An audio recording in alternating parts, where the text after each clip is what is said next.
जनी हाची धंदा. कोणाचा धंदा आहे हा? आपला नाही, तुकोबारायांचा धंदा आहे. तुकोबारायांनी रात्रंदिवस धंदा केला म्हणजेच तुकोबाराय कोण झाले? धंदेवाईक झाले ना, व्यावहारिक झाले.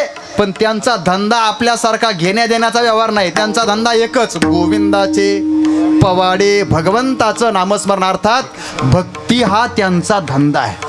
भक्ती हा त्यांचा व्यवसाय आहे. भक्ती हा त्यांचा व्यवहार आहे. कुणाचा? तुकाराम महाराजांचा. आता आपण सांगा, आपण काय धंदा करतो? आपला धंदा आपण प्रत्येकाने विचारावं. खरं सांगू का, म्हणजे आता आपण अगदी आहेत माझ्यासमोर, माझ्या सगळे परिचयाचे आहेत म्हणून मी थोडंसं पोटातलं बोलतो.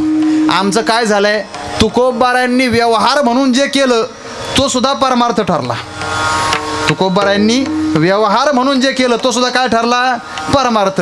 आणि आपण परमार्थ म्हणून जे करतो ते सुद्धा आपला काय ठरतो? हां, हे तर त्यांच्यातलं आपल्यातलं फरक आहे किंवा अंतर आहे. विठाला विठाला विठाला विठाला विठाला विठाला विठाला विठाला. त्यांच्या व्यवहारात आणि आपल्या व्यवहारात फार मोठं अंतर आहे. हे अंतर जोपर्यंत मिटत नाही ना तोपर्यंत आपल्याला स्वतःला पारमार्थिक म्हणून घ्यायचा अधिकार नाही. लक्षात ठेवा. आपण गळ्यात माळा घालू, आपण वाऱ्या करू, आपण व्रत करू, आपण साधना म्हणून घेऊ आणि लोकांना दाखवायला आपण स्वतःला महाराज आहे म्हणून घेऊ. पण आपण पारमार्थिक तेव्हाच होऊ केव्हा? जेव्हा तुकोबारायांनी जो व्यवहार केला तो व्यवहार आणि त्यांनी जसा केला तसा आपल्याला जमेल तेव्हाच.